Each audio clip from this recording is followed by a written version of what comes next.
If you're serious about jazz, then you're definitely no stranger to Wdna. For over 2 decades, this community radio station has been broadcasting all over South Florida. Now let's explore the art of radio and meet people behind the decks at Wdna. At 88.9 FM, you're tuned to WDNA Miami.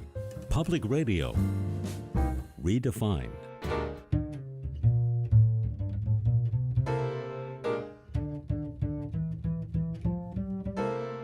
My name is Frank Consola. This is 88.9 FM WDNA, and we're also online, wdna.org.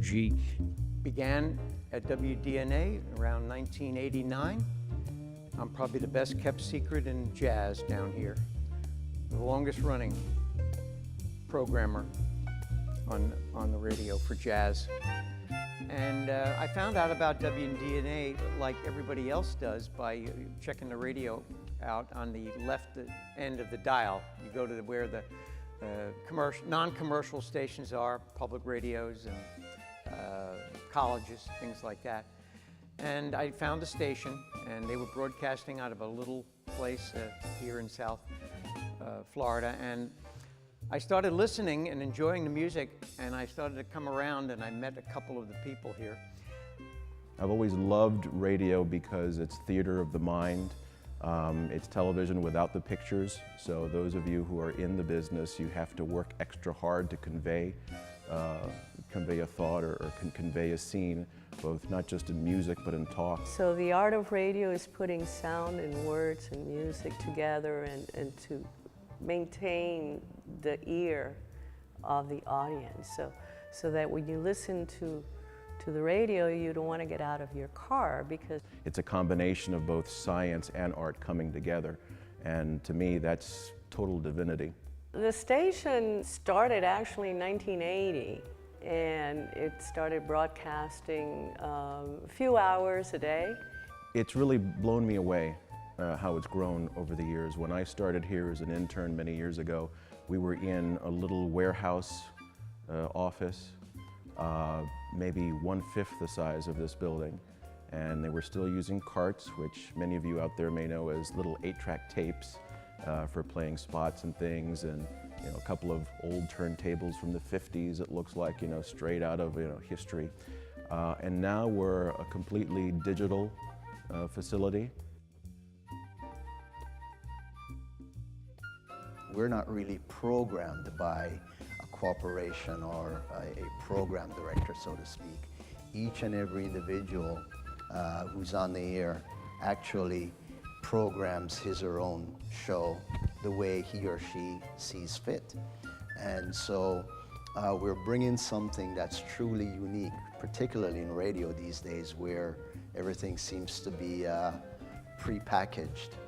And so this is a different approach that we have, and it's truly unique, especially today.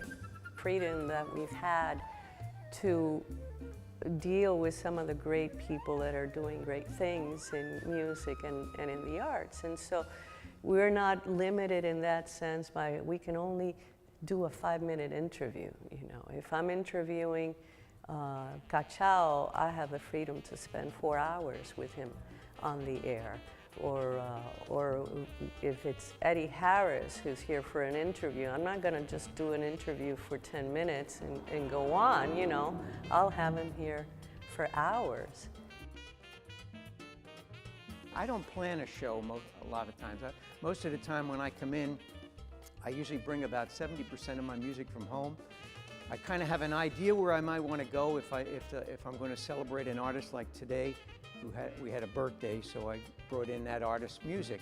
But otherwise, I just bring in, music, and I kind of run with it on the show.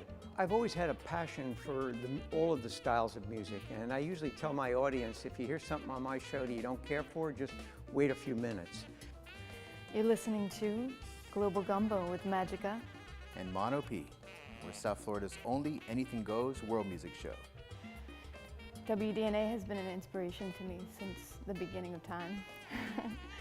And I started out listening to Frank in the morning, driving to work and having to pull over to write down what I just heard. Oh my God, what was that?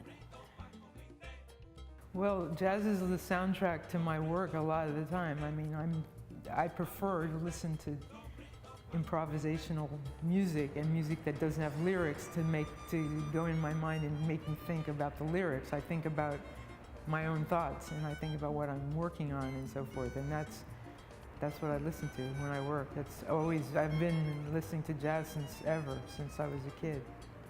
We could, in essence, change the world just by playing one tune over another, because art is inspiration. Art, you hear a song, you watch a movie, you read a book, and literally it can change you on the inside. It change your course of history. And that's what we're doing here on a daily basis, I tell folks, is we're not just playing music, we're touching people on a daily basis. And you never know, the next president of the United States might be inspired because of something they heard on Wdna, or the next great author.